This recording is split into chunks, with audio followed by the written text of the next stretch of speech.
A bag may be manageable in the store when it's lifted from a cart, then much harder at home when it has to come out of a trunk, cross uneven ground, and be lowered beside a garden bed. Are you ready to get back to what you love after knee replacement?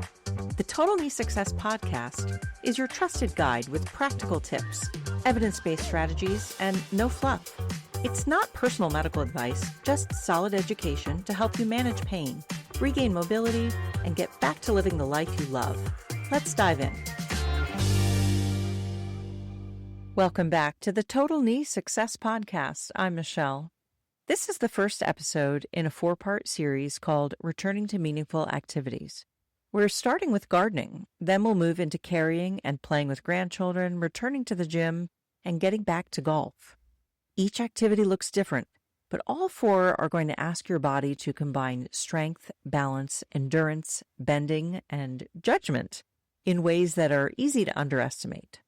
By the end of this episode, you'll have a practical way to return to gardening in stages, so you can work with more control and less guesswork. Gardening is often described as gentle activity. Sometimes it is. Pulling a few weeds from a raised bed is very different from carrying bags of soil across wet grass, kneeling beside a flower border, twisting to reach behind you, and staying in one position for 30 minutes. That's why returning to gardening after knee replacement is not one decision.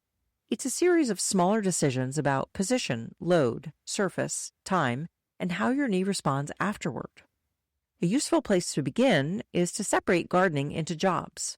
One job may be walking through the yard, another may be watering, another may be planting at waist high, and another may involve getting close to the ground. When you divide the activity this way, you can return to the easier parts first and delay the more demanding parts until your strength, knee bend, balance, and skin sensitivity are ready. Think about 2 gardens. In the first, the plants are in raised beds or containers at about waist height. In the second, everything is at ground level. The plants may be the same, but the physical demands are not.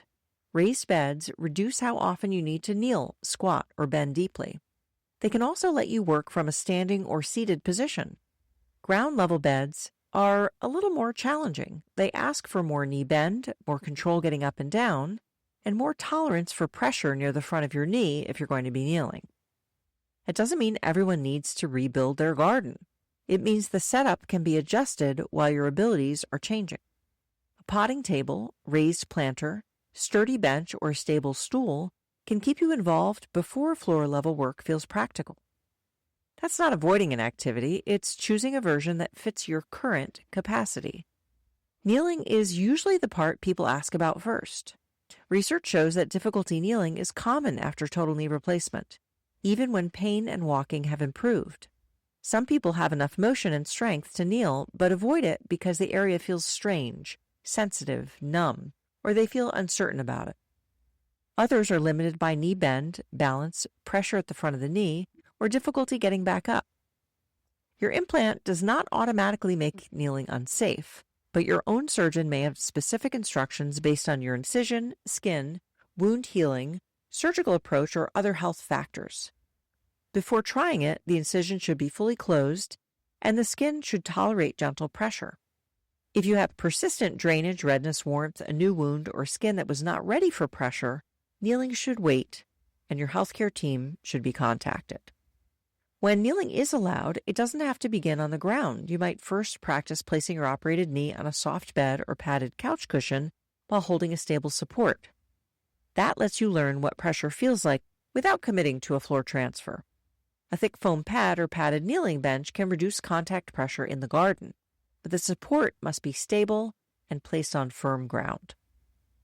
I discuss kneeling and training to get back to kneeling after knee replacement more in depth in episode 93, so check it out if you're interested.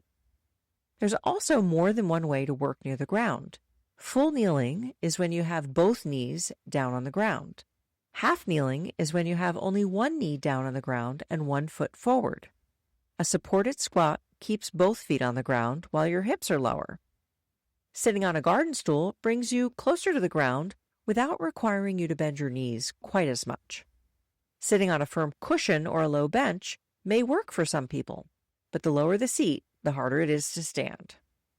Half kneeling can be useful because the front foot gives you a base for pushing up, but it's also asking for a little more balance and enough motion in both legs.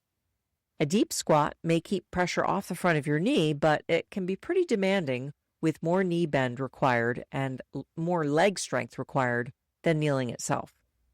There's no single best position. The best choice is the one that you can enter, maintain, and leave with control, and also leave without having too much pain afterward. In episode 96, we covered floor transfers, and those same skills apply here. Before you lower yourself, decide how you'll get back up. Place a stable chair, bench, railing, or other secure support where you can reach it without twisting. Test it before you put your weight through it. Decorative trellises, lightweight planters, and rolling carts might look convenient, but they're not designed to hold you. When you stand from the ground, make sure you move into a position that you've practiced. That may mean coming to your hands and knees, bringing one foot forward, using a stable support, and pushing through your arms and legs together, or it may mean turning toward a chair and using the seat. The goal is not to make the transfer look particularly graceful, though that would be nice. The goal is really to make each part safe and predictable. A garden kneeling bench can serve two purposes. It gives you a softer kneeling surface and handles to push through. Turn it over and it can become a low seat. But check the width, foot design, and whether it sinks into the soft soil. A tool that works well on a patio may wobble in mulch or on a slope.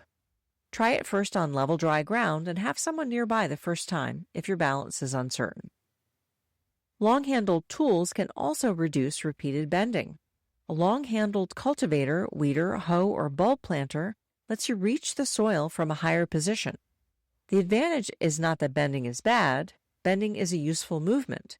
The advantage is that hundreds of repeated bends can add fatigue and stiffness, especially when combined with lifting and walking. Use the tool close enough to your body that you're not leaning too far forward or reaching at the end of your balance. A longer handle can reduce bending, but an overly long or heavy tool may increase strain through your shoulders and trunk. Choose a length you can control. Change hands when the task allows, and step around the bed instead of twisting repeatedly from one fixed position. I'll link a few tools in the show notes if you're interested in taking a look on Amazon. Lifting in the garden deserves the same attention as kneeling. Soil, mulch, pots, stones, hoses, and watering cans can become heavy quickly. A bag may be manageable in the store when it's lifted from a cart, then much harder at home when it has to come out of a trunk, cross uneven ground, and be lowered beside a garden bed. Keep the load close to your body. A load held near your trunk usually requires less effort than the same load held away from you. Face the direction you plan to move. Use both hands when possible, and turn your feet instead of twisting through a planted leg. If the object is awkward, wet, shifting, or too wide to hold close, reduce the load or ask for help. Always ask for help if you're still using an assistive device. Dividing a heavy load onto smaller amounts is often the simplest solution. Instead of carrying a full watering can, you might fill it halfway and make 2 trips. Instead of lifting one large bag of soil, you might transfer part of it into a smaller container. Instead of carrying several pots at once, you might move one at a time. More trips can be easier on your knee than one unstable or unsafe trip, especially on grass, gravel, or a slope. A rolling garden cart may help with repeated loads, but it's not automatically safer. Consider how easily it rolls, whether the handle height lets you stay upright, and whether you have to pull it backward. Large wheels may move better over grass and small bumps. A cart that tips, runs away on a slope, or requires a hand pull can create a different problem. Load it evenly and keep the path clear. Watering cans deserve special attention because the weight shifts as the water moves. A smaller, lightweight can with 2 handles may be easier to control than a tall can carried with one hand. Keep the amount modest at first. A hose may reduce carrying, but stepping over it can increase trip risk. So move it along the edge of your work area. Position changes are one of the most useful strategies in the entire garden. You may feel fine while sitting or kneeling and notice stiffness when you try to stand. Rather than waiting for that point, try changing positions earlier. Stand for a few minutes, walk to another bed, sit for a task, and then return to a lower position. The same idea applies to time. Your first garden session does not need to prove anything. 10 or 15 minutes may be enough to learn how your knee responds. The next step may be another short session on a different day, not a longer session immediately. Gardening can be deceptive because the work is enjoyable and the signs of fatigue can arrive gradually. It's great that you're getting into something that you enjoy. Just be cautious with how much time you're spending in an awkward or lower position. You might plan to return across several weeks. In the first stage, focus on level walking, light watering, and standing tasks at a table or raised bed. In the next stage, add seated work, short periods of supported bending and light carrying. Then you can practice a controlled floor transfer or a brief padded kneeling if you've been cleared and your skin is ready. Later, you might increase time, add ground-level tasks, and gradually handle more complex jobs. This is not a rigid calendar. One person may move through those stages quickly. Another may need longer because of limited knee bend, balance challenges, swelling, diabetes, skin sensitivity, or other health conditions. The order is more useful than the date. Begin with the simplest version, observe the response, and change one demand at a time. The last point is important. If you add kneeling, lifting, uneven ground, or a longer session all on the same day, you probably won't know which part might have exceeded your current capacity if you're sore afterward. But if you change one variable, add 5 minutes, carry a little more, try one brief kneeling task, work on a slightly less even surface, then see what happens later that day and the next morning, you'll likely figure out what's causing the most stress, and you can adjust accordingly. Some soreness after a new activity can occur, but the pattern gives you more useful information. Mild muscle fatigue that settles may reflect a new demand. Increasing joint pain, a clear rise in swelling, stiffness that remains noticeably worse the next day, limping that develops during the session, or a loss of motion suggests that the dose may have been too high. When that happens, step back rather than abandoning gardening. Reduce the time, the depth of the position, the load, or the number of tasks. Return to the version your knee handled better. If pain is severe, swelling is sudden, your knee gives way, you cannot bear weight, or you develop calf pain, chest pain, shortness of breath, fever, drainage, or a concerning redness, seek medical guidance promptly. Balance can change the plan even when your knee feels strong. Gardens include wet grass, loose soil, roots, edging, hoses, stones, and slopes. Start on level, dry ground. Wear supportive shoes with traction. Be careful about Crocs. I'm not picking on Crocs, but those shoes are pretty loose and can be dangerous. Keep frequently used tools within easy reach. Avoid carrying a load that blocks your view of the path. Limited knee bend may also guide your choices. You may be able to garden comfortably from a stool or raised bed while continuing to work on motion with your physical therapist. Forcing a deep squat or low kneel is not required to be a gardener. The goal is usually participation, not passing a difficult position test. Skin sensitivity is another reason to progress slowly. Numbness or altered sensation near your incision can persist, and pressure may feel unfamiliar.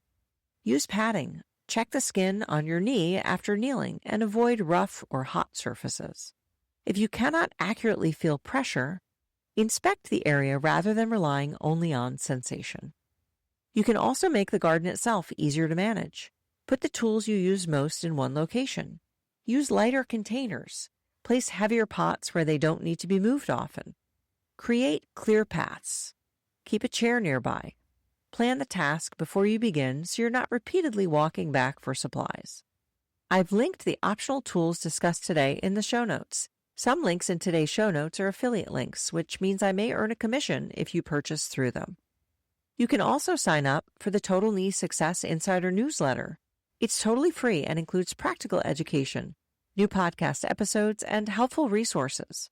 Click on the link in the show notes if you're interested, or go head over to totalkneesuccess.com. Gardening after knee replacement is not a single milestone. It's a collection of movements and decisions that can be rebuilt piece by piece. Start with the parts you can control. Use the setup to reduce unnecessary demands. And let your knee's response guide your next step. In episode 98, we'll continue the Returning to Meaningful Activities series with carrying and playing with grandchildren after knee replacement, including lifting, playing on the floor with the children, balance, and handling the unpredictable movement of a child.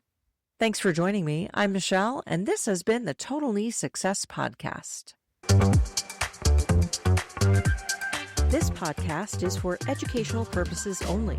Discover more at totalkneesuccess.com, and be sure to subscribe and share, because every step forward takes you closer to living the life you love.